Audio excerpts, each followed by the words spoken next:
welcome to HawkTalk. I'm Seth Morkirky.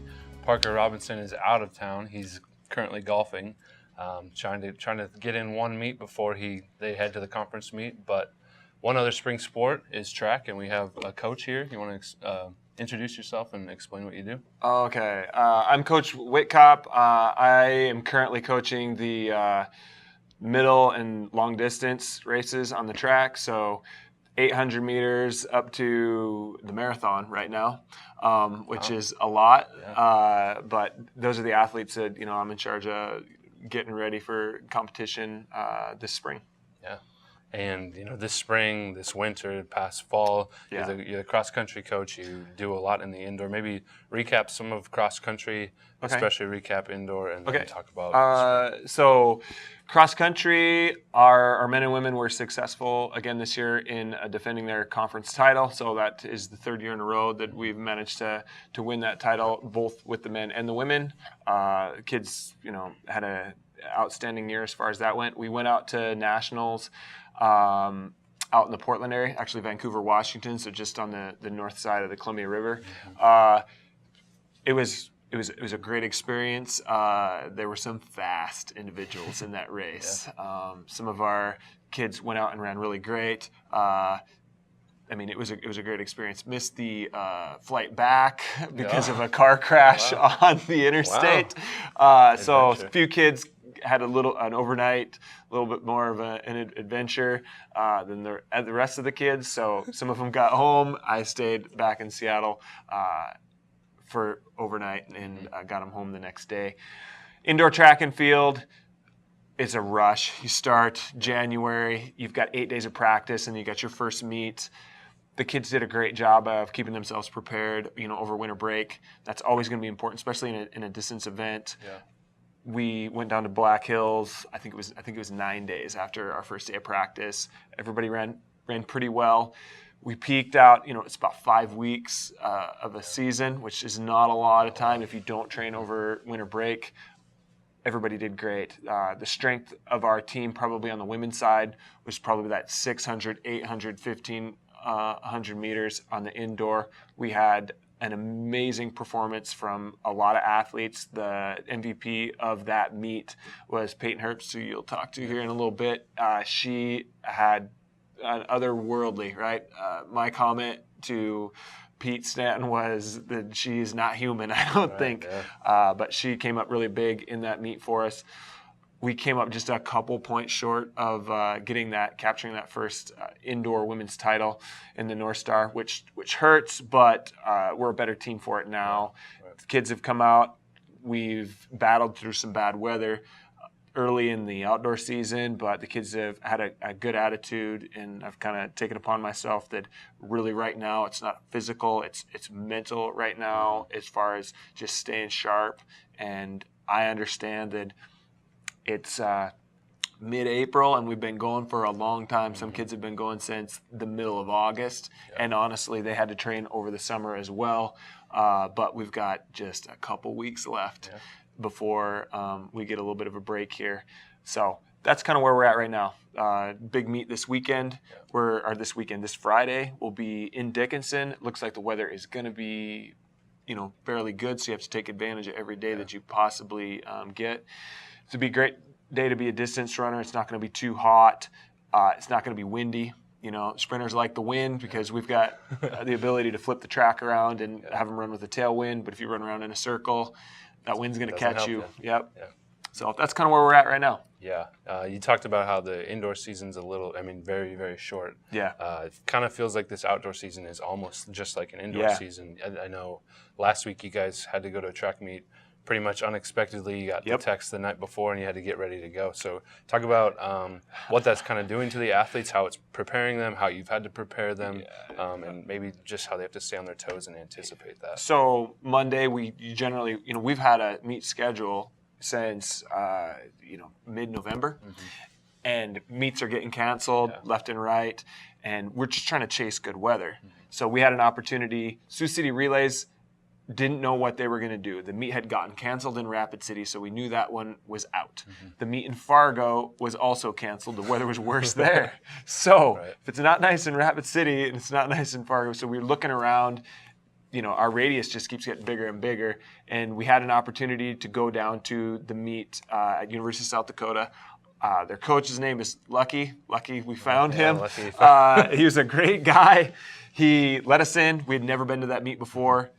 He actually talked to me after the meet and said, we would like to have you guys down again. And I'm sure the kids would really enjoy that. The bus ride was a long one, but legitimately, we got in that, what was it, Monday night, I believe? Tuesday night. No, it was Tuesday night. It was Tuesday night. It was after practice. So it was about 6:30.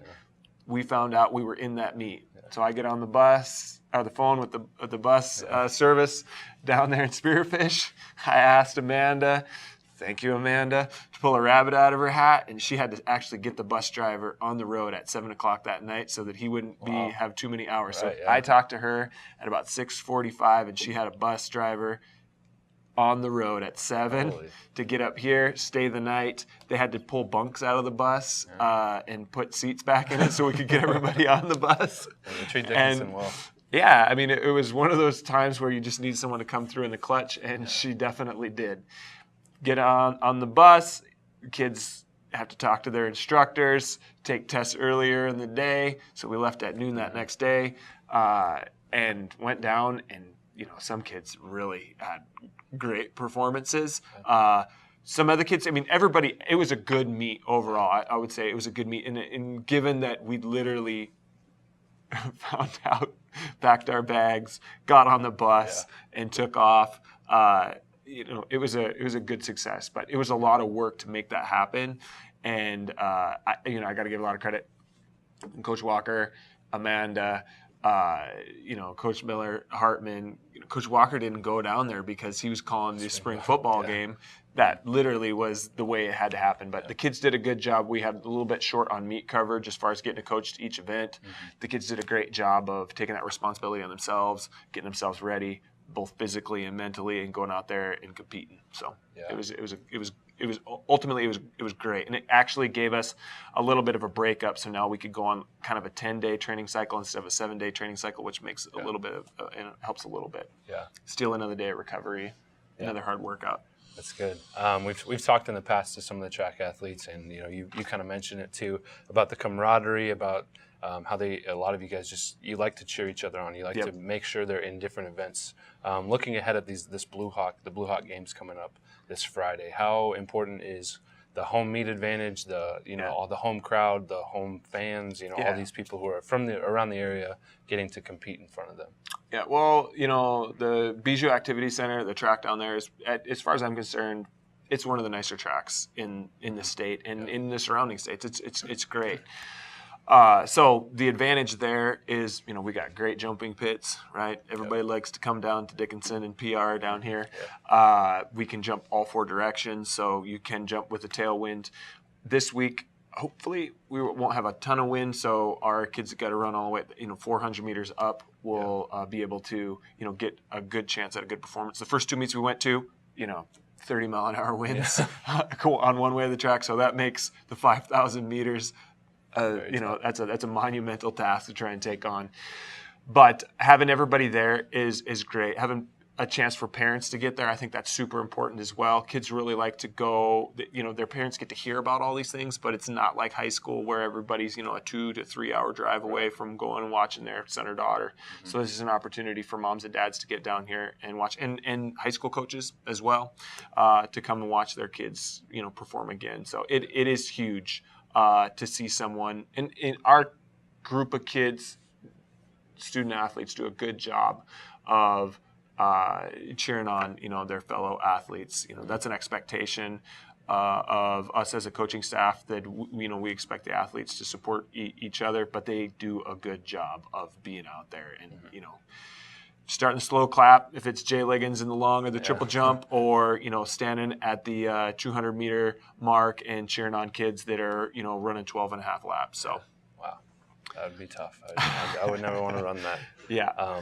We have a lot of 2-sport athletes, some 2-sport coaches. Yep. You're kind of a 2-sport trainer. You've been working with the volleyball team this spring. So talk about what it's been like to work with the volleyball team and how you've seen the carryover between some of the volleyball and the track. girls? Okay, so right now I think we've got three dual sport athletes in the track and volleyball. So every morning I get up, alarm goes off at 4:45, and 5:45, I'm on the road going to Weenbergen to get ready to train the girls volleyball team. They've been working really hard.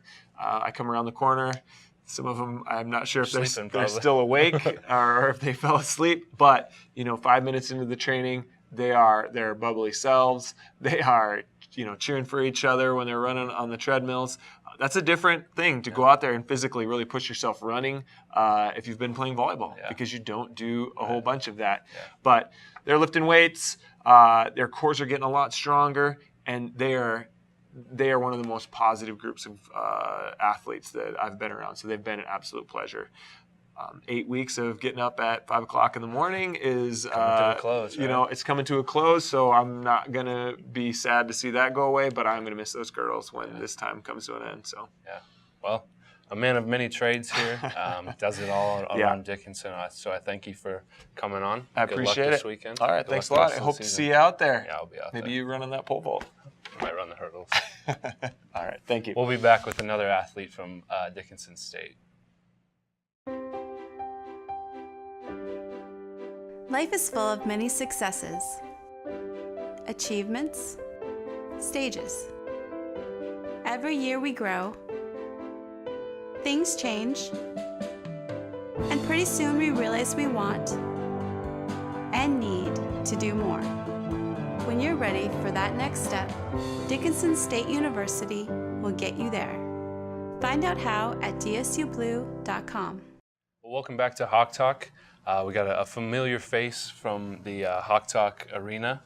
Go ahead and introduce yourself and what you're doing. I'm Peyton Herbst. I'm a senior on the DSU track and field team.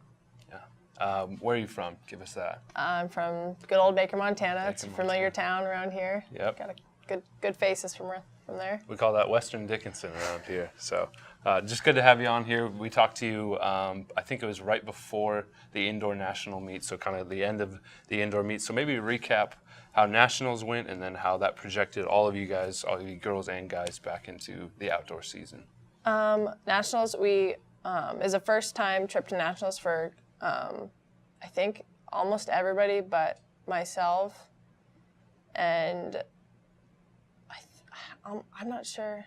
I guess for JUCO, the JUCO teammates, I'm not sure about them, but I guess for an NAIA national, I was the only one that's ever been there. So my other three teammates had never been to a national meet. So, the nerves and stuff is going to obviously be there. We ran our 4x8 relay. Didn't turn out the way we wanted. Didn't quite get the splits I guess we needed to hit. But, it was a good experience. The jumper, Kadara and Ty jumped. They jumped well, not to their full potential either, I guess. Kind of wasn't the best indoor national meet, but, just the point of being there is kind of what y'all have to take in and the experience and stuff. Definitely. And I think, not doing as well as you wanted kind of drives you into the outdoor season, and especially, that goal for outdoor nationals. And now, you did quite a bit. You did the multi-indoor. You did quite a few events. So going into the outdoor, you're also doing multi. You're doing, the 4x8, 4x4 even maybe, and then the steeplechase. Talk about, what all those events are for people who don't know, and maybe some of the challenges that you face. Okay. I guess coming into outdoor, I kind of do the same thing as I kind of do for indoor.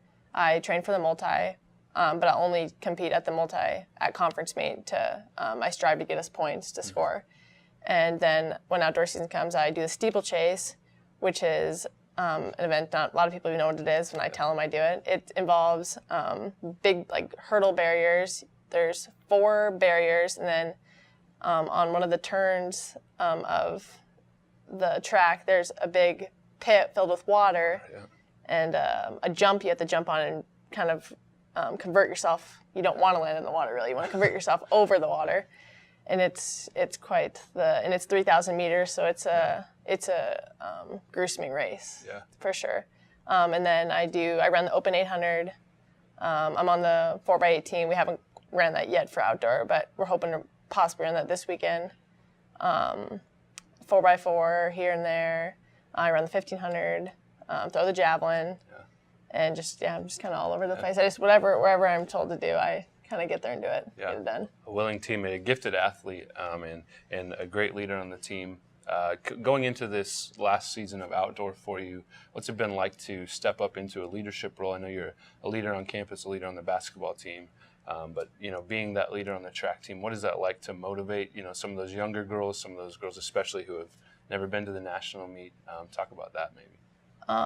It's kind of the leadership role's kind of always been in like my footsteps, I guess. I kind of always try to look up and try to encourage everybody. Like you said, like coming into internationals, three out of my 4 teammates never been to a national meet, never been at that level, and I guess just kind of just telling them it's just another meet and just go out there and do what we've been doing the whole year, just run a couple circles and run as hard as you can. Yeah. But it's definitely been a big having to be the upperclassmen that the few of us that there are, because there's not that many of us at all on the track team. We're pretty built. Our stability's built on kind of freshmen, sophomores, honestly. But yeah, so kind of just keeping their instincts up and keeping them going. It's a long, like what Coach Wickup was talking about, it's a long process. It's a long year of track if you do both indoor and outdoor. Yeah. So just kind of keeping everyone's minds right and bodies healthy and stuff, just keeping everyone on the same page. Yeah, that's true. You talked about the steeplechase, jumping over this pit of water. I always thought you had to jump in the pit of water. That's what I portrayed it as. But it's hard to do that when it's a snowstorm or when you're out and there's snow on the track and you can't really practice that. Yeah. So talk about how it feels like you're in a very short season because you can't get out on the track. And like Coach Whitcop talked about that meet last week, how you didn't really know you were going until the night before. Yeah. Talk about the energy that you have to continue to push yourself with and the preparedness you have to have. I guess like you said, since the weather's been like this, I haven't practiced going over a barrier all year, still haven't, because this weather's so bad. But since for the multi, Coach Walker, I had to practice like hurdle technique and stuff, so that pretty much is practicing, but it's just not going over the barriers, I guess. But so my hurdle technique's there, and that's what helps me with the steeplechase and stuff. But I guess when we found out we were going to the meet, right away I was like, okay, well, what am I gonna do? Whatever. It's supposed to be good weather, and I'd get told to do the steeplechase. Okay, so mental preparation is very important for that race for sure.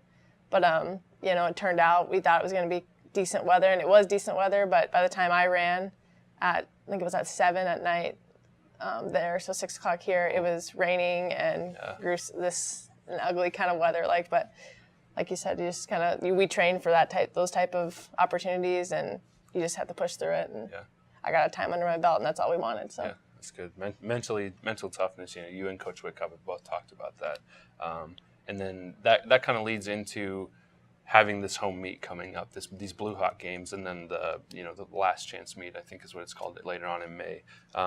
What is it like to be so close to have your family so close in Baker over there, to get to have a track meet where your family can come, your friends can come, you can perform in front of your friends here at DSU? Yeah, I think it's really important.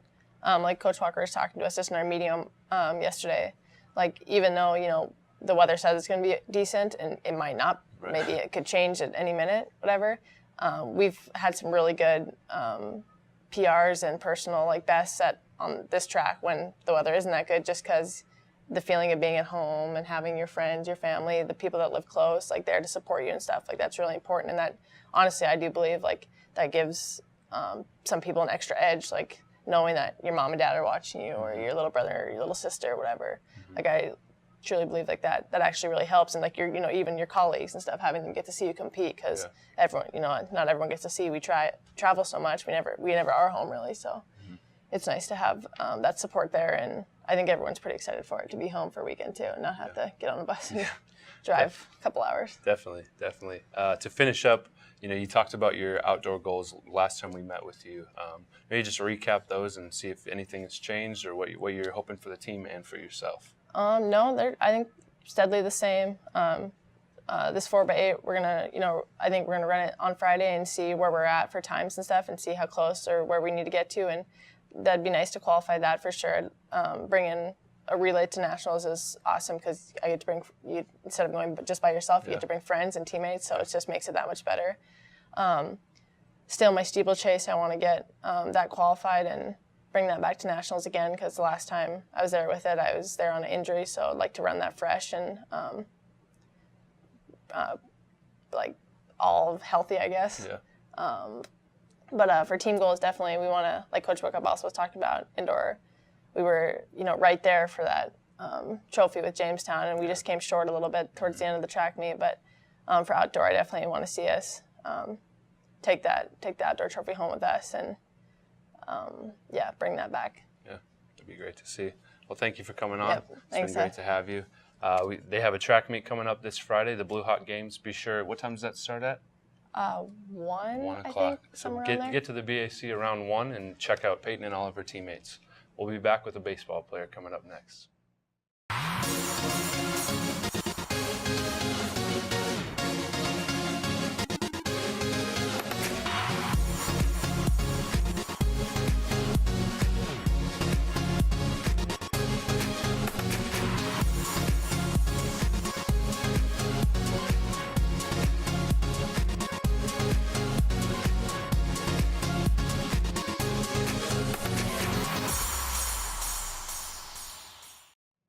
Welcome back to Hawk Talk.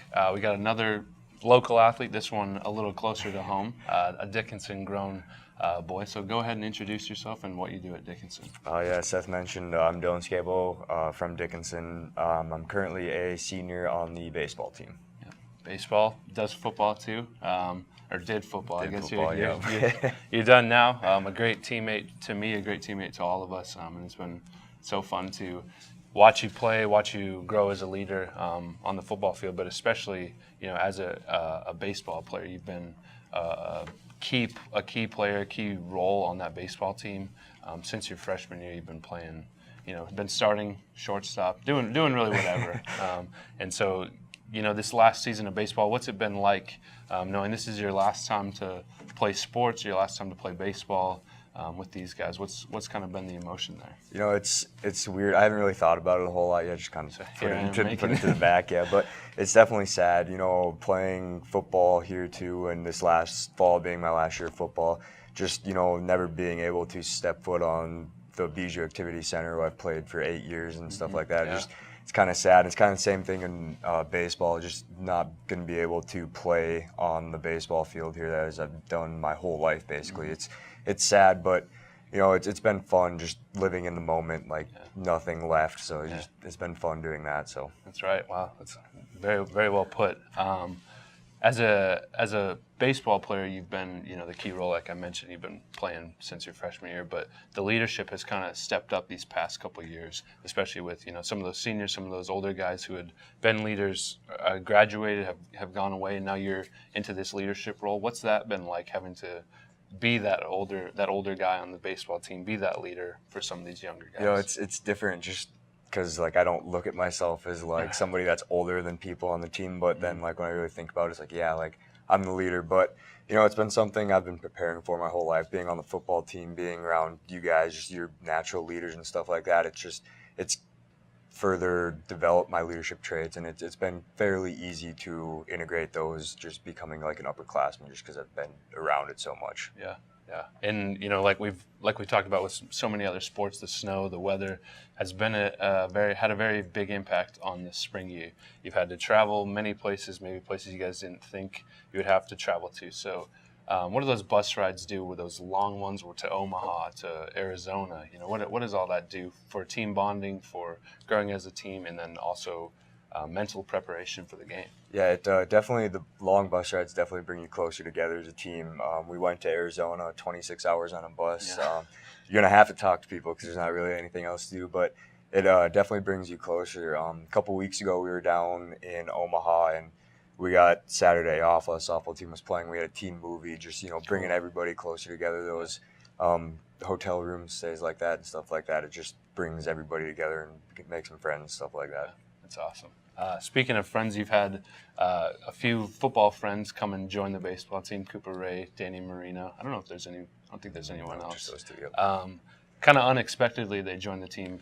Especially for Danny, he kind of joined halfway through the season with some other guys not being on the team anymore. What's that been like, to have a football player on the team, or two of them, but also guys that haven't maybe played baseball in a while, to refresh those arms and to be an encouragement for them. Yeah, I talked to Cooper through the fall, so I knew he was thinking about it, and I kept pushing him, like, come on out, it'll be fun, and just having another guy that I'm friends with on the team would be cool, and he's definitely stepped up. He's really pitched well for us the past couple of weeks. He's really figured it out, and he's earned that number 3 role, so he gets pitched third game for series for us. And then Danny, just with the circumstances of this season, was asked to come and try out and came out, and now I think he's played in every game, started every game we've played since then. So not playing baseball for 3-4 years and then coming out into college atmosphere and, playing right away and doing well. He stepped in and, his bat was a little slow to start just because he hadn't seen live pitching in forever, but he stepped up and he provided us,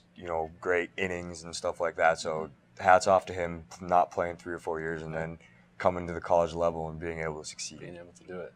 That's right. The season hasn't really gone the way that you guys had hoped, hasn't really gone the way you had anticipated, but you still have a chance. You still have an opportunity to make that tournament. So talk about what it's going to take with the home games, with the away games, what it's going to take to prepare to get to that playoff spot. We have Dakota State this weekend, and right now we both occupy the 8 and 9 spot in the conference. So it's basically whoever wins the series is going to conference tournament. So it's a big weekend for us, but it's exciting. It's supposed to be nice. First time since Arizona we've been able to play in nice weather, and being able to have that at home, being able to have some of the students, some of the other fans come out and watch us play, and just to be on our field, not have to travel, get on a bus 10+ hours. It's nice to be at home and to be able to clinch a conference tournament berth at home. That conference berth will be, a major victory for you guys. It'll be a cool way to kind of end the season, end the program as of now, and to cap off your career as a baseball player. You've been playing, since you were young. You've been on my softball team every summer.